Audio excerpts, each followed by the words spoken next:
beaucoup enseigné. L'Esprit a beaucoup parlé. Je t'assure que si je m'arrêtais même maintenant, le Seigneur a beaucoup parlé. Si vous étiez de ceux qui prennent les notes, et j'en sais que beaucoup prennent, vous verrez qu'on a beaucoup écrit depuis ce matin parce que l'Esprit a beaucoup parlé. Alléluia. Béni soit le Seigneur. Lorsque tu viens adorer le Seigneur, depuis le moment où tu as résolu d'aller adorer le Seigneur, l'Esprit de Dieu commence déjà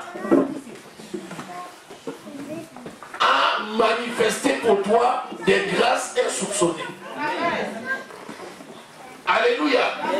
Donc ne pense pas seulement qu'il y aura un moment où ça va se passer. Entre le moment où tu as résolu de venir à l'église, où tu étais sur le chemin, le moment où tu es arrivé ici, il y a eu les partages, il y a eu l'adoration. Pendant tout ce temps, l'Esprit Saint est en train de faire pour toi quelque chose de grand. Amen. Alléluia. Donc il faut que tu sois vigilant et que tu sois attentif. Parce que le Seigneur agit pour toi en tout temps. Bien sûr que pendant l'adoration, il continue. Bien sûr que par la parole, il va continuer. Et quand nous serons sortis d'ici, le même esprit va continuer à t'enseigner. Alléluia. C'est ce que je voulais te dire. Ne pense pas que c'est seulement maintenant que tu vas commencer à la parole. Ça va commencer depuis. Alléluia. Béni soit le Seigneur. Amen. Seigneur, nous te rendons grâce et nous te bénissons. Merci pour tes bienfaits. Merci pour ton amour. Merci pour ta grâce. Merci pour ta magnificence. Merci pour ta paix. Je te remets toutes choses, Seigneur. Tu agis puissamment dans notre vie. Tu es le Dieu de gloire et le Dieu de grâce. Tu es le Dieu de fidélité, le Dieu de magnificence. Gloire te soit rendue au nom de Jésus. Merci parce que tu nous amènes dans une autre dimension de gloire.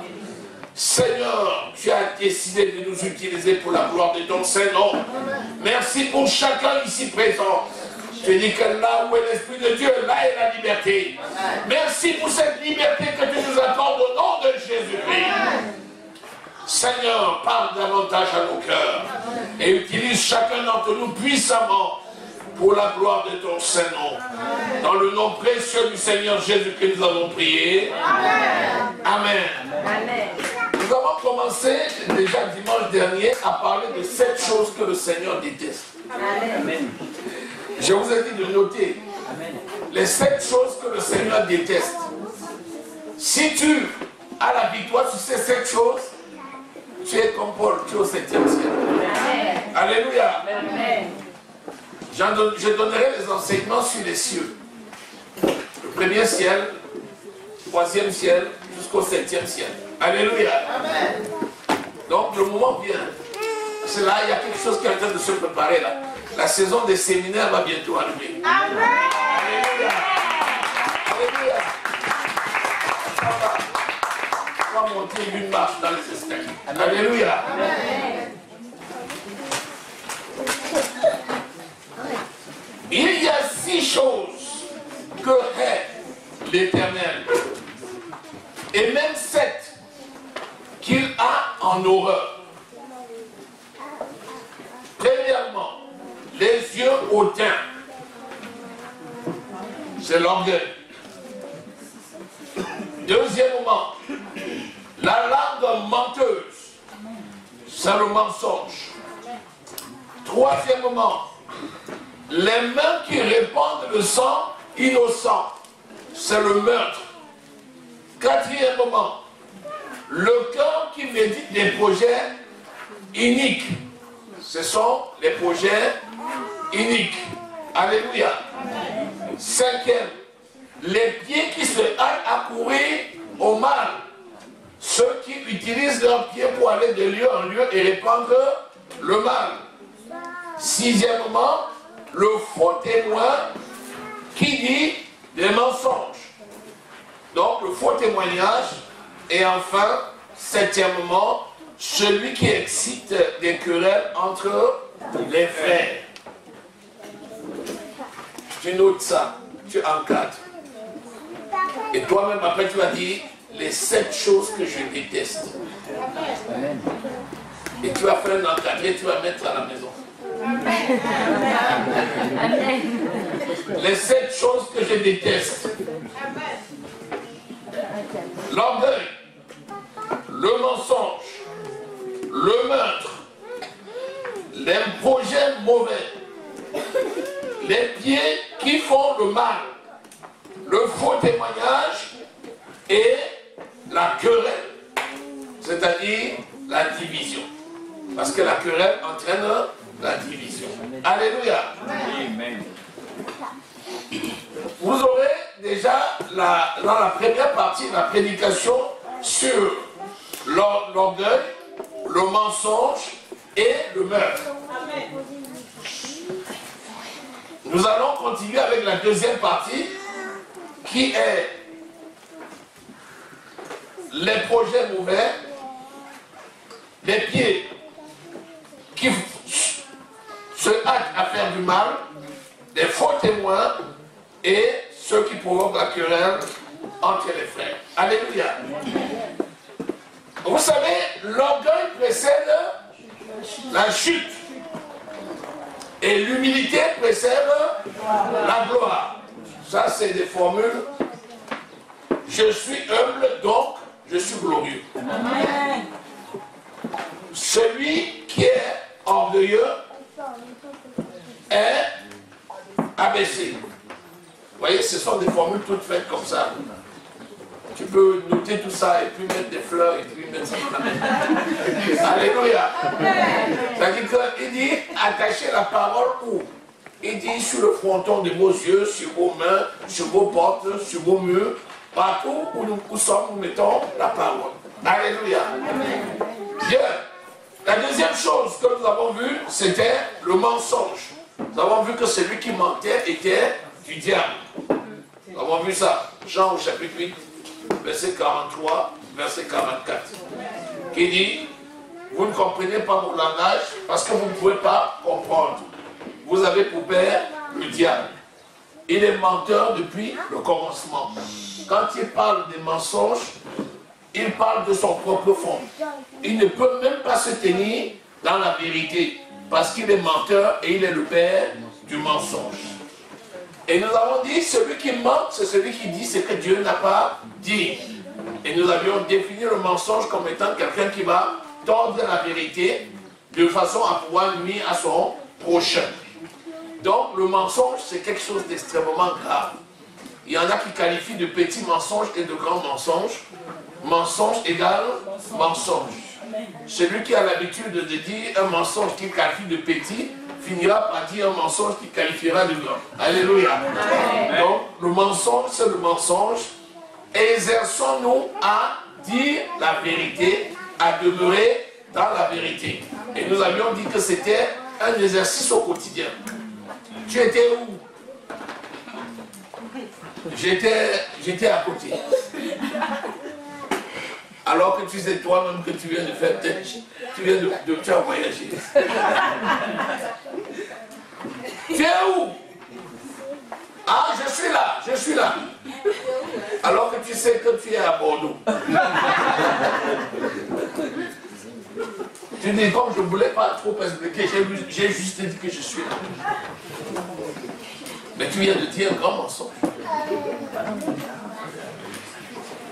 Donc, exerçons-nous à dire la vérité. Tenons-nous dans la vérité et demeurons dans la vérité. Alléluia. Ensuite, nous avons dit les meurtriers. Nous avons vu que quand on dit meurtrier, on voit tout de suite une arme, un couteau, une machette, un pistolet, un gourdin, une basse de baseball. On voit tout de suite ces armes-là.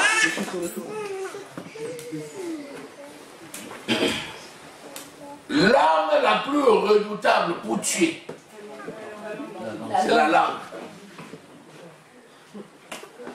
La langue.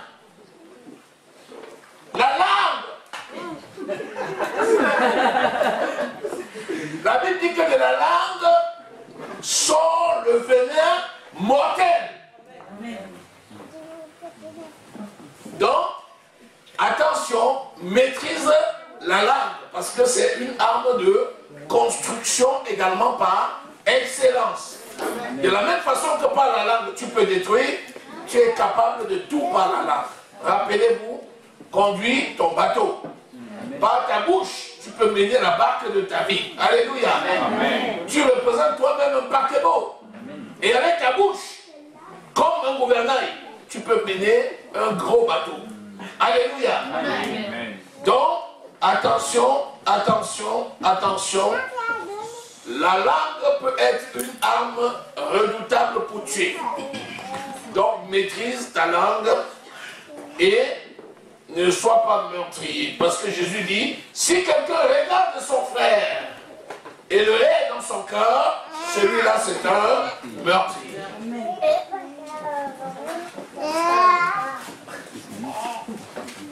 C'est un meurtrier. Parce que tu le livres à Satan. Si tu regardes ton frère et tu le détestes, tu le livres à Satan. Alors que tu es là pour lui donner la vie. Amen. Et tu es là pour veiller sur lui. Amen. Alléluia. Amen. Amen. Amen. Amen. Amen. Bien. Quatrième point, le cœur qui médite des projets iniques. Les projets mauvais. Vous savez, si quelqu'un n'a pas de projet, c'est qu'il est mort. On dit une personne, c'est les projets. On dit celui qui n'a plus de projet est foutu. Les projets font vivre. C'est ce qu'on dit. C'est quoi un projet? Un projet, c'est méditer sur la suite que tu donnes au cours de ta vie. Dans un domaine ou dans un autre. Donc notre vie entière doit être remplie de projets. Et nous avons de projets à accomplissement. Avant d'accomplir un projet, nous avons encore d'autres projets qui sont lancés. Amen. Par exemple, aujourd'hui, tu es le produit de ce que tu as pensé, de ce que tu as dit et de ce que tu as fait hier. Amen. Amen. Le pasteur qui est là aujourd'hui, qui prend soin de vous, c'est le produit de sa construction il y a des dizaines d'années. Amen. Et ce que j'amasse aujourd'hui, c'est pour demain. Amen. Alléluia. Amen. Donc, celui qui fait les projets mauvais, c'est celui qui marche dans la mauvaise voie. Amen. Les projets mauvais vont mener à la mort. Pourtant, les projets bons, conformes à la parole, vont t'amener de gloire en gloire. Amen. Michée, nous allons lire. Michée 2, verset 1er. Michée 2, verset 1er. Malheur à ceux qui méditent l'iniquité et qui forgent le mal sur leur couche. Au point du jour, ils l'exécutent. Quand ils ont le pouvoir en main. Malheur à ceux qui méditent l'iniquité. Ceux qui méditent l'iniquité. Nous avons vu que nous devons méditer la parole. Jour et nuit pour agir fidèlement selon tout ce qui est écrit. Josué 1, verset 8. Et Michée dit, ceux qui au lieu de méditer la parole, c'est-à-dire de réfléchir sur la parole, proclamer la parole, rugir sur la parole, jusqu'à devenir la parole elle-même, ceux-là qui méditent plutôt le mal, attention, ceux qui méditent l'iniquité et qui forgent le mal sur leur couche.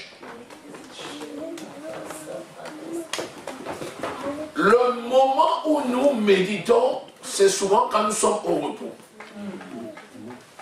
Et quand nous sommes au repos, nous pensons au projet de la vie. Et nous commençons à nous voir, à nous projeter dans un avenir proche, moyen et long terme, dans chaque domaine de la vie. La parole, la famille, le travail, et ainsi de suite.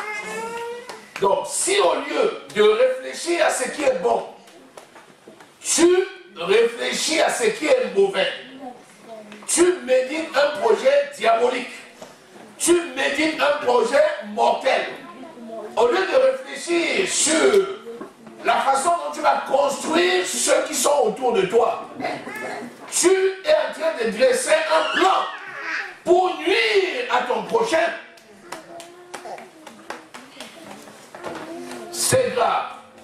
Pourquoi? Parce qu'au point du jour, quand le moment sera venu, lorsque ta méditation sera cuite, tu vas exécuter ton dessein. Vous voyez quelqu'un qui tue. Vous vous demandez, mais pourquoi il a tué? Si tu vois quelqu'un qui tue, c'est le produit de sa méditation. Au départ, il n'est pas meurtrier. Plus il pense à un plan diabolique, plus il adhère à son plan. Plus il adhère à son plan, plus il finit par croire à son plan. Dès qu'il a cru à son plan, il commence maintenant par réfléchir sur les outils qu'il va utiliser. Ensuite, il planifie le mal. Ça sera telle personne, à tel moment, avec telle arme, dans tel lieu, à telle circonstance. Et le jour où c'est accompli, il passe au meurtre. Et c'est ce jour-là qu'on voit. Mais il a planifié son acte depuis longtemps. C'est pourquoi tu dois réprimer toute pensée mauvaise. C'est pourquoi tu vas réprimer toute idée mauvaise. S'il y a une idée qui vient dans ta tête, une pensée pour ton frère, ta soeur, qui n'est pas une pensée selon le Seigneur, tu réprimes. Parce que si tu adoptes, tu vas finir par te convaincre. N'oublie pas que le Saint-Esprit vient en toi. Donc chaque fois qu'une pensée mauvaise vient, le Saint-Esprit te dit c'est mauvais. Donc ce que tu dois faire, c'est retrancher. Philippiens au chapitre 4, verset 8. Il dit que ce qui est bon, ce qui est pur, ce qui est digne d'approbation, ce qui est vertueux, soit l'objet de vos pensées. Et or, ce qui est bon, digne d'approbation, vertueux, c'est le Saint-Esprit qui te révèle. Pourquoi? Parce que ce qui n'est pas conforme à la parole de Dieu, l'Esprit te dit, réprime-le, retranche-le et jette-le. Si tu as un plan dans ta tête, la convoitise de la chair, vous vous rappelez Jacques, il dit, lorsque nous sommes tentés, ne dites pas, c'est Dieu qui nous tente. Mais nous sommes avancés par notre propre convoitise. Et lorsque la convoitise a conçu, elle engendre le péché. Et quand le péché a conçu, il engendre la mort. Vous voyez? Ça commence par la convoitise, c'est-à-dire la volonté de posséder à tout prix. Quels que soient les moyens, ce que l'on désire.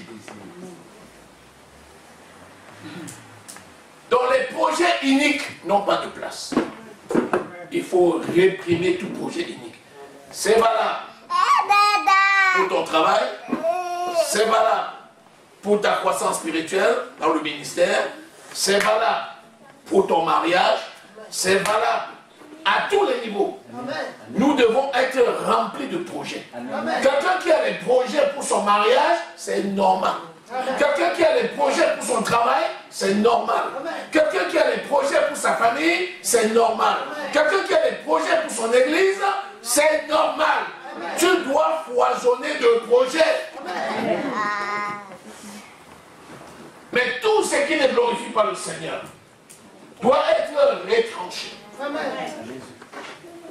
Alléluia. Au verset 2,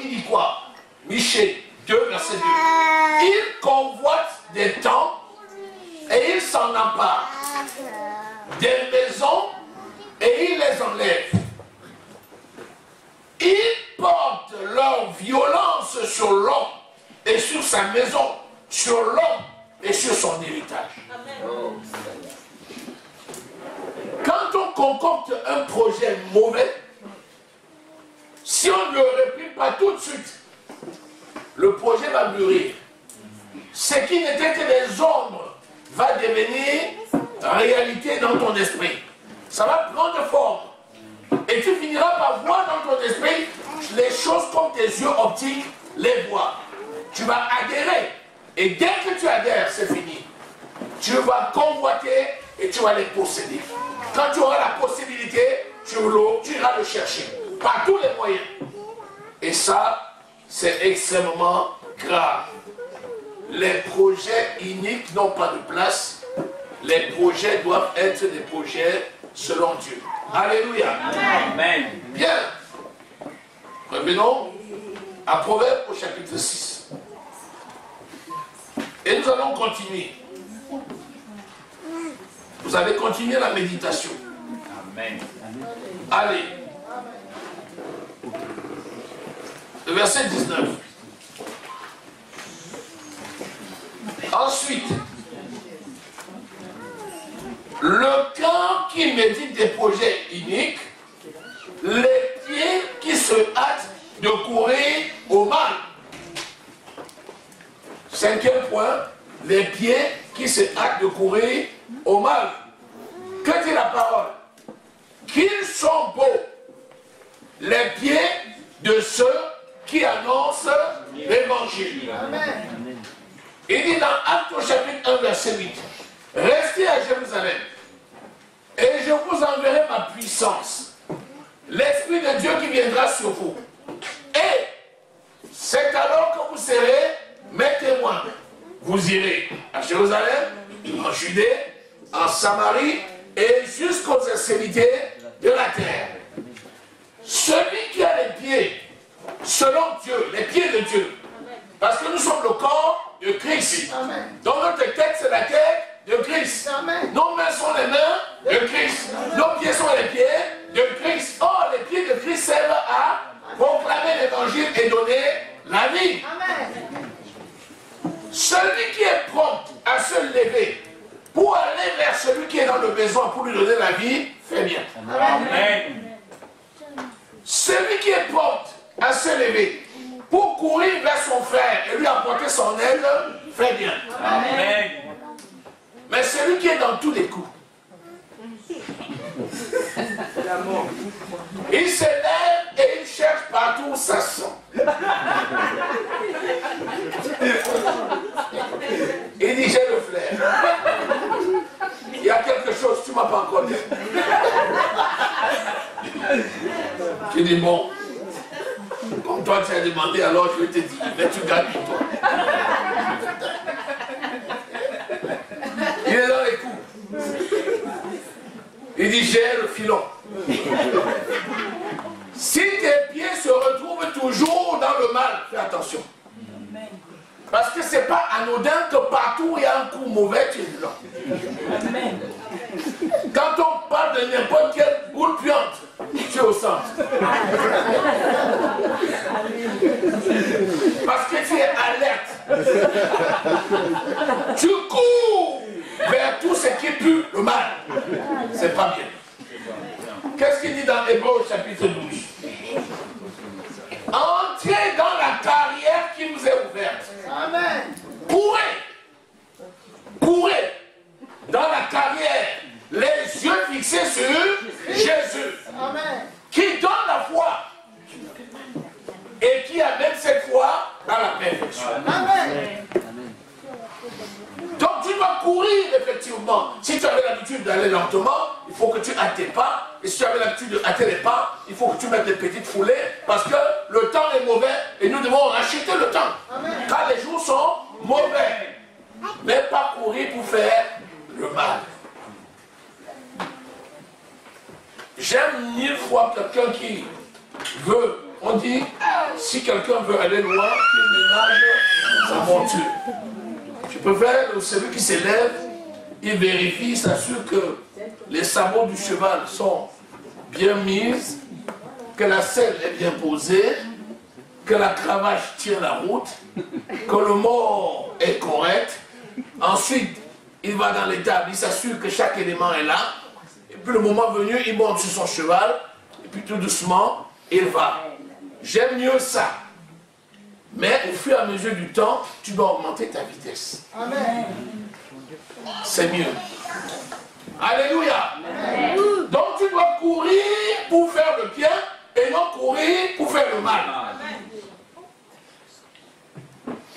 Tu dois courir pour faire le bien et non courir pour faire le mal.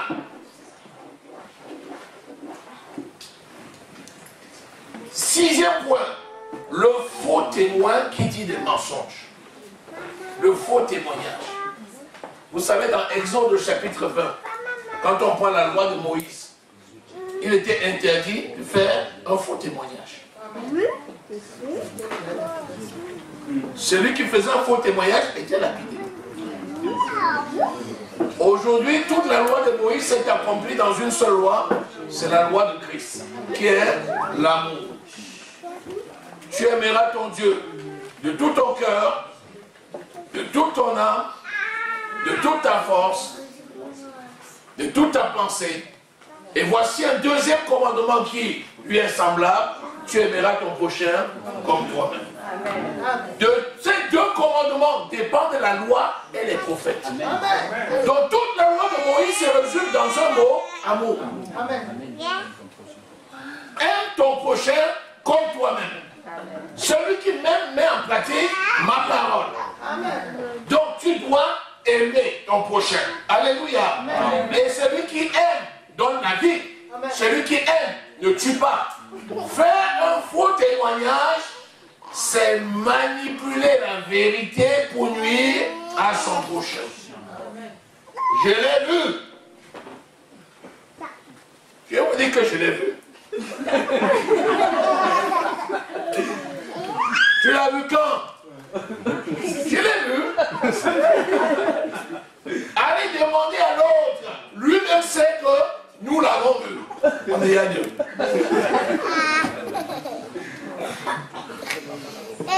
Quand une information arrive, tu la prends, tu l'amplifies à ta manière et tu t'en vas servir à quelqu'un d'autre. C'est un faux témoignage. Plus que quand on accuse quelqu'un de ce qui est faux, et qu'il y a 2, 3, 4 personnes qui viennent dire ce dont on accuse est vrai, c'est un faux témoignage. La Bible dit le témoignage de Dieu est vrai. Si on vient accuser, la Bible me recommande, moi, que si tu viens accuser un de tes frères dans l'église, parce qu'il a fait quelque chose de mauvais, il est préférable que tu viennes avec un témoin. C'est ce que dit la Bible. La Bible dit que normalement le témoignage de Dieu est vrai. Mais imagine-toi que tu vas maintenant chercher un faux témoin. Et vous venez à deux. Ça fait 2 faux témoignages. Non seulement vous trompez le pasteur, vous trompez votre frère, donc vous voulez tuer le pasteur et tuer votre frère. Donc vous voulez tuer l'église. Le faux témoignage, c'est absolument grave. De préférence, si quelqu'un te demande, est-ce que tu as entendu quelque chose? Si tu n'as pas entendu, dis je n'ai pas entendu. Si tu as entendu, dis j'ai entendu. Mais dis ce que tu as entendu. Si tu n'es pas sûr, dis je ne suis pas sûr de vous dire vraiment ce qu'il en est. Je crois que on va te prendre sur ta déclaration. Et à partir de là, on va aller à la vérité pour donner la vie. Souviens-toi une chose.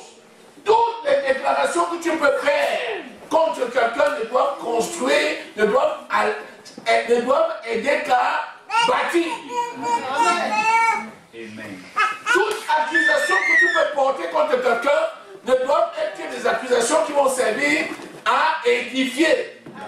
C'est-à-dire prendre la personne pour le sortir du mal et l'aider à grandir. Amen. Il n'y a aucune parole que tu peux donner pour condamner. Amen. Si ton frère a commis un péché et que tu le vois en situation dangereuse, la première chose que tu dois faire, tu dois d'abord le protéger. Amen. Le soustraire du danger. Amen. Et ensuite, tu vas l'instruire, afin qu'il apprenne à se tenir dans les voies de l'Éternel. Amen. Comme c'est bien fait pour toi. Je t'avais dit, ça devait arriver. C'est bien fait. Qu'est-ce qui est bien fait? On t'avait dit, on chante chaque jour. C'est comme si tu n'aimais pas l'église. Vous voyez que Dieu n'est pas juste. Dieu est juste. Il est bon, mais il est juste. Il t'a dit que la justice de Dieu consiste à fouetter ses enfants, à faire du mal à ses enfants. Dieu ne tue pas ses enfants. Amen. Nous sommes dans le temps de la grâce. Dieu sort des enfants du problème pour leur apprendre à vivre comme il se doit. Amen. Si ton frère a péché, va et prends-le, c'est ce que dit la parole. Mais s'il tombe, ne te réjouis pas. Toi qui es debout, prends garde de tomber. Au contraire, va vers la personne avec amour, reprends-le et aide-le à tenir debout. Alléluia. Amen. Alléluia. C'est tellement important ce que je suis en train de dire là. Parce que c'est comme ça que le Seigneur a dit à Caïn, où est ton frère? Il dit, je suis le gardien de mon frère. Alors qu'il a tué son frère. Il dit, où est-il? Il dit, Seigneur. Il dit, Caïn, si tu relèves la tête, tu fais bien. Si tu fais bien, tu relèveras la tête et tu marcheras la tête haute. Amen. Il dit, oh, où est ton frère? Je suis le gardien de mon frère. Je ne suis pas le gardien de mon frère. Chacun rendra compte pour lui. Alléluia. Ah bon? Tu n'es pas le gardien de ton frère. Tu rendras compte quand même. Et si se trouve que s'il était sur son chemin et que tu l'as laissé périr, tu emporteras la peine. Tu emporteras la peine. La parole de Dieu dit que dans la maison du Seigneur, il y a des vases d'honneur et des vases de terre. Il y a des forts et il y a des faibles. Que les forts soutiennent les faibles. Ça ne veut pas dire que le faible va se laisser comme un poids mort. Tu arrives, tu vois un faible, tu veux le sortir de l'eau, il se laisse. Il dit, on a dit que les forts soutiennent les faibles. Donc toi, tu vas me porter. Réveille-moi là. C'est la situation des gens qui sont dans le péché. Tu viens, tu lui parles, il dit, oh, c'est le diable qui a tiré mon pied. La parole de Dieu dit que tu lui écraseras la tête. Tu dis qu'il a tiré ton pied. Quand il t'a ton pied, pourquoi tu n'as pas écrasé son pied? Alléluia. On dit, mais pourquoi? Ne fais plus ça, c'est pas bon, c'est pas bon. Oui, je sais. Mais tu continues. Oui, je sais. Mais tu continues. Tu dis, oh, on a dit que les forts vont soutenir les faibles. N'est-ce pas? On prie pour moi tous les jours. Pardon, priez pour moi pour que le Seigneur me sorte de ce problème. Le Seigneur va te sortir de ce problème. Tu as le Saint-Esprit, non? Toi-même, tu as été levé, tu vas sortir. Sur tes jambes. Amen. Alléluia. Béni soit le Seigneur. Amen. Amen. Amen. Évitez les faux témoignages. Amen. Évitez les faux témoignages. Amen. Alléluia. C'est tellement important. Et enfin, celui qui excite la querelle entre les frères. Celui qui excite la querelle. Celui qui excite la querelle. Si quelqu'un excite la querelle, qu'est-ce qu'on fait? On va et on le reprend parce que c'est dangereux. Qu'est-ce que la querelle entraîne? La division. Et qu'est-ce que la division entraîne? La mort. Dès qu'il y a les sectes dans la maison, c'est fini. Il y a le clan des matures et le clan des faibles. C'est quoi ça? Le clan des matures, clan des faibles. Si tu dis quelque chose qui va diviser, c'est que tu détruis. Parce que celui qui n'amasse pas, disperse. il t'écrit. Celui qui n'amasse pas, disperse. Alléluia. Amen. Or, tu dois éviter de disperser. Amen. Jean au chapitre 4. Alléluia. Amen.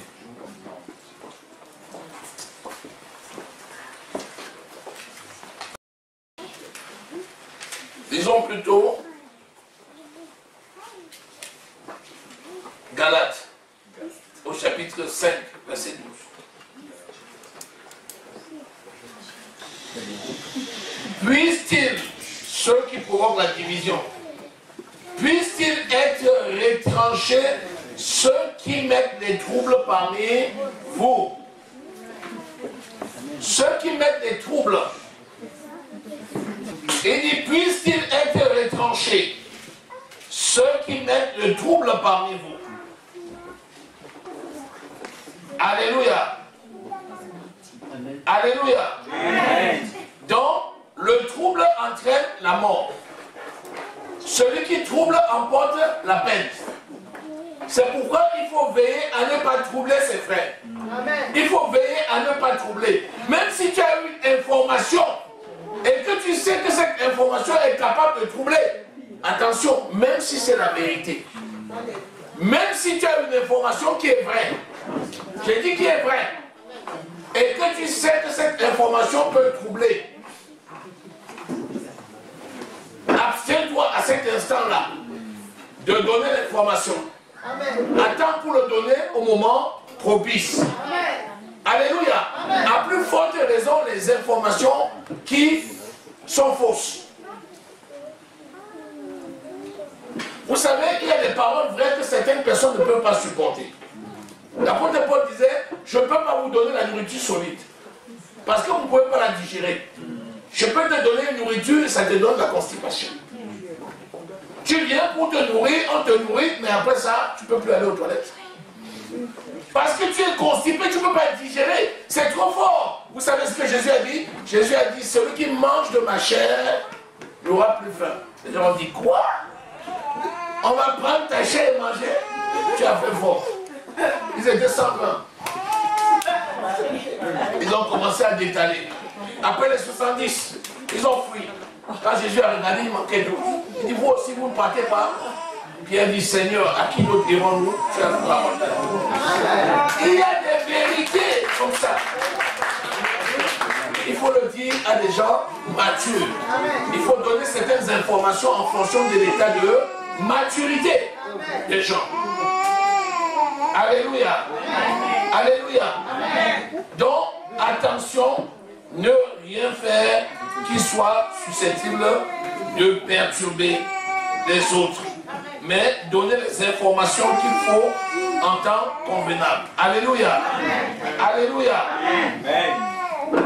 Dans Galates 6, au verset 1er, il dit, frère, si un homme vient à être surpris en quelque faute, vous qui êtes spirituels, redressez-le avec un esprit de douceur. Prends garde à toi-même de peur que tu ne sois toi aussi tenté. Donc il faut tout faire avec douceur et éviter des situations qui vont troubler les gens et les amener à tomber. Alléluia. Béni soit le Seigneur. Amen. Lorsque tu arrives et tu fais les clans, tu divises. Si tu divises, tu frustres. Qu'est-ce qu'il leur dit? Ils arrivaient dans 1 Corinthiens au chapitre 10. Les Corinthiens arrivaient à l'église, ils préparaient à manger. Ils arrivaient avec leur nourriture, chacun restait dans son coin avec sa nourriture. Ils regardent celui qu'il aime.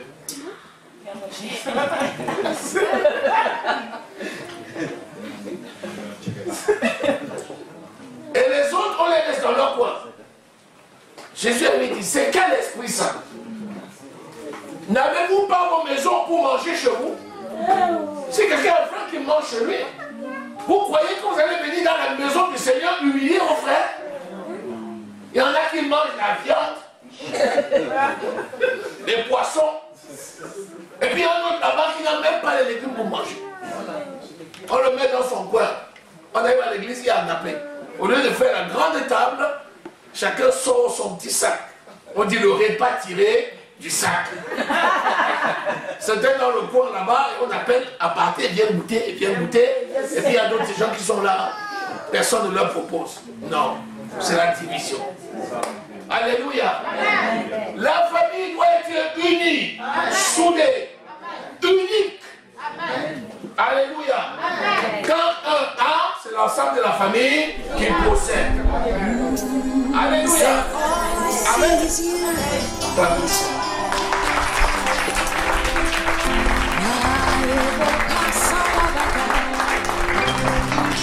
When troubles ahead of me, I refuse to see no one.